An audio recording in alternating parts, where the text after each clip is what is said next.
मैं वो अनहोनी हूं जिसको कोई टाल नहीं सकता। हर विलन सुपर विलन तभी कहलाता है जब तक वो उसका कोई मेन मकसद ना हो, चाहे वो थैनोस का स्नैप करने से आधी पॉपुलेशन को खत्म करना हो, चाहे स्टेफन वुल्फ का अति संदूक जमा करके डार्कसाइड को वापस लाना हो। अपने वह मकसद को पूरा करने के लिए वो कुछ भी कर सकते हैं ये दोनों कैरेक्टर। बट अगर क्या हो, ये दोनों कैरेक्टर का आपस में फाइट हो, वो भी उनके आर्मी के साथ, तो इस फाइट का विनर कौन होगा? तो चलिए चलते हैं एक और नए वीडियो की तरफ। और आज की इस वीडियो के अंदर हम बात करने जा रहे हैं स्टेफन वुल्फ वर्सेस थैनोस। दोनों के बीच में हम फाइट करा के देखते हैं इस फाइट का विनर कौन होगा। तो बिना किसी तरीके वीडियो स्टार्ट करते हैं।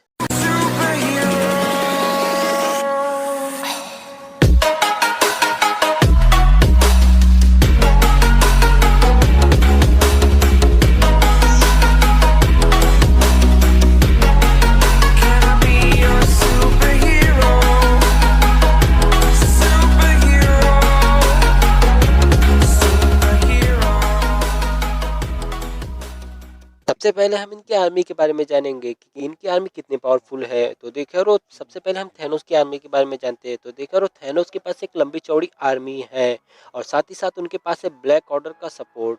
तो देखिए, और जो ब्लैक ऑर्डर वो काफ़ी पावरफुल है। ब्लैक ऑर्डर में से नंबर 1 पे आता है उनका कॉर्वस ग्लेव। जो कॉर्वस ग्लेव है वो काफ़ी पावरफुल है क्योंकि इसके पास है super speed, super strength, durability.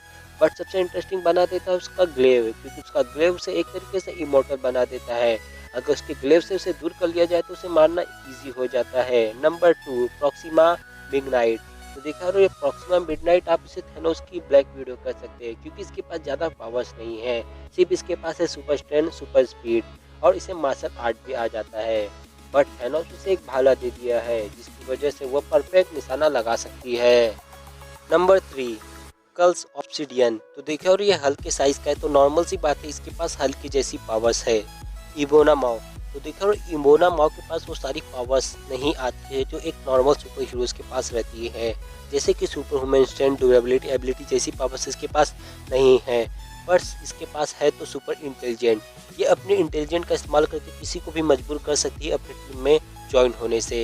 ये सिर्फ उन्हीं लोग का शिकार करती है जो माइंड का इस्तेमाल करते हैं, जो माइंड से फाइट कर सकते हैं। यह थी थैनोस की आर्मी। अब बढ़ते हैं हम स्टेफन वुल्फ की आर्मी, वह कितने पावरफुल है। तो देखा रो, स्टेफन वुल्फ की आर्मी काफ़ी बड़ी है क्योंकि उनकी आर्मी से फाइट करने के लिए 3 गॉड्स की टीम आई थी। पहले एमेजॉन्स, इंसान और एटलांटिस की टीम आई थी। तीनों की टीमों मिलके तब जाके उसने स्टेफन वुल्फ की आर्मी को टक्कर दे पाए थे।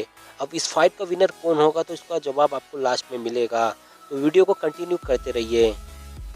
थैनोस, जिसे मेड ऑफ टाइटन कहा जाता है, आखिर इसकी ओरिजिन है तो है क्या? तो थैनोस का जन्म हुआ था टाइटन नामक एक प्लेनेट पे। इटर्नल्स के माता पिता है। थैनोस बाकी बच्चों के हिसाब से काफ़ी अलग था क्योंकि उसके बॉडी का कलर बैगनी था। उसका मेंटली और फिजिकल बॉडी बाकी बच्चों के हिसाब से खूब जल्दी ग्रोथ हो रहा था। थैनोस हमेशा अकेला रहता था क्योंकि उसके साथ कोई बच्चा खेलता नहीं था। थैनोस हमेशा अकेले में पढ़ाई करता था और यूनिवर्स के बारे में नॉलेज इकट्ठा करता रहता था।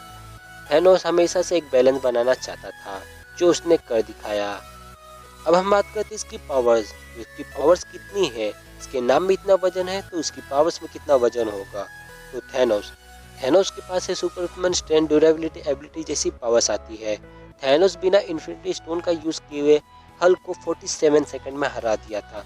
थैनोस का माइंड काफ़ी औसम है क्योंकि उसे जब पूरे इन्फिनिटी स्टोन मिल गए थे तो वह उनका इस्तेमाल कुछ ऐसे कर रहा था जैसे लाखों का एक्सपीरियंस हो। थैनोस को मोस्ट पावरफुल विलन भी कहा जाता है क्योंकि जहां उसके छाती में थॉर का स्टॉर्म ब्रेकर था, वहीं दूसरी तरफ उसने आधी सुपर हीरो, आधी पॉपुलेशन को खत्म कर दिया था। थैनोस को सिर्फ एवेंजर्स की टीम इसलिए रोक रही थी ताकि वह स्नैप न कर दे, ना कि उसको हराने के बारे में सोच रही थी। थैनोस ने 2 बार स्नैप किया। पहली बार उसने स्नैप तब किया जब वो आधी पॉपुलेशन खत्म करना चाहता था। दूसरी बार उसने स्नैप तब किया जब उसने इन्फिनिटी स्टोन को डिस्ट्रॉय कर दिया था। थैनोस के फाइटिंग स्किल काफ़ी औसम है। थैनोस का शुरुआत से ही एक मकसद हुआ करता था, वह एक बैलेंस बनाना चाहता था, जो उसने कर भी दिखाया। बट मैं आपको बता देता हूँ, इन्फिनिटी गॉन्टलेट को पहनना बड़ी बात होती है, उससे बड़ी बात होती है उसे स्नैप करना, और उससे भी बड़ी बात होती है कि उसे ही डिस्ट्रॉय कर देना। थैनोस किसी का भी वेपन इस्तेमाल करके उस पर अटैक कर देता है, चाहे वह थॉर हो चाहे वह आयरन मैन हो। अब आप समझ गए होंगे कि थैनोस कितना पावरफुल है। अब मैं स्टेफन वुल्फ की ओरिजिन के बारे में बता देता हूँ। तो देखिए यार, वो स्टेफन वुल्फ जहाँ पे भी जाता था वह उसे नर्क बना देना चाहता था, चाहे वह अर्थ हो चाहे वह कुछ भी हो। वह किसी भी सुंदर जगह को नर्क बनाना चाहता था और वह हमेशा से यही करता आया है। और उसकी ओरिजिन कॉमिक बुक के अंदर भी यही बताई गई है। वह जहाँ जहाँ जाता था वह अति संदूक को लेकर जाता था और किसी भी सुंदर जगह को नर्क बना देता था। कॉमिक बुक के अंदर भी उसने ऐसे ही किया है और मूवी के अंदर भी उसने ऐसे ही किया है। आखिर स्टेफन वुल्फ कितना पावरफुल है? जब थैनोस इतना पावरफुल है तो स्टेफन वुल्फ कितना पावरफुल है? तो मैं आपको बता देता हूँ। तो देखा रो, स्टेफन वुल्फ डार्क साइड की तरह एक न्यू गॉड है और उसके पास वो सारी पावर्स है जो एक न्यू गॉड के पास होती है, जैसे super human strength, durability, ability जैसी पावर्स उसके पास है। स्टेफन वुल्फ पावरफुल और बन जाता है जब उसके पास दो मेन वेपन आते हैं, इलेक्ट्रो एक्स और रेडिएशन करने वाला केबल। स्टेफन वुल्फ इतना पावरफुल है कि उसे पुश करने के लिए ग्रीन लैंटर्न और जिस जैसे लोग आए थे। स्टेफन वुल्फ डार्क साइड से बिलोंग करता है, इसलिए उसे डार्क मैजिक भी आता है। स्टेफन वुल्फ के फाइटिंग स्किल काफ़ी औसम है। स्टेफन वुल्फ को सिर्फ रोकने के लिए और उसे कैद करने के लिए 3 गॉड्स की टीम आई थी। एटलांटिस, अमेजॉन्स और इंसान के कई कबीले भी शामिल हुए थे। कॉमिक बुक के अंदर स्टेफन वुल्फ ने बैटमैन, सुपरमैन और वंडर वुमन को भी हराया है और स्टेफन वुल्फ अमर है, आई मीन इमॉर्टल है। अब आपको पता चल गया होगा कि स्टेफन वुल्फ कितना ज़्यादा पावरफुल है। तो हमारा क्वेश्चन यह है कि इस फाइट का विनर कौन होगा, थैनोस या फिर स्टेफन वुल्फ? देखिए यार, यहाँ पे मेरा अगर पर्सनल ओपिनियन पूछा जाए तो यहाँ पे मैं स्टेफन वुल्फ को जिता दूंगा, क्योंकि स्टेफन वुल्फ गॉड से नहीं डरता और ना ही वो किसी से डरता है। अगर बात करें थैनोस की तो वो डरता है, वो अपने पावरफुल बींग से डरता है। जो उससे ज़्यादा पावरफुल बींग्स है वो उससे डरता है, क्योंकि जब तक हेला, ओडिन, ईगो जब तक थे तब तक थैनोस ने बाहर नहीं आया था इन्फिनिटी स्टोन को जमा करने। बट इनके मरने के बाद थैनोस इन्फिनिटी स्टोन जमा करने के लिए बाहर आ गया। तो इसी वजह से मैं बोल सकता हूँ कि यहाँ पे स्टेफन वुल्फ जीत जाएगा। बट उसे थोड़ी दिक्कत होगी ब्लैक ऑर्डर की वजह से, जो उसकी आर्मी के मेन पार्ट है थैनोस के, उसकी वजह से स्टेफन वुल्फ को थोड़ी दिक्कत होगी। बट स्टेफन वुल्फ उन्हें भी क्लियर करके जीत जाएगा। आपका पर्सनल ओपिनियन क्या है, आप मुझे कमेंट में लिख के ज़रूर बता देना। अगर आपको अगला वीडियो किस पे चाहिए आप वो भी कमेंट में लिख के ज़रूर बता सकते हैं।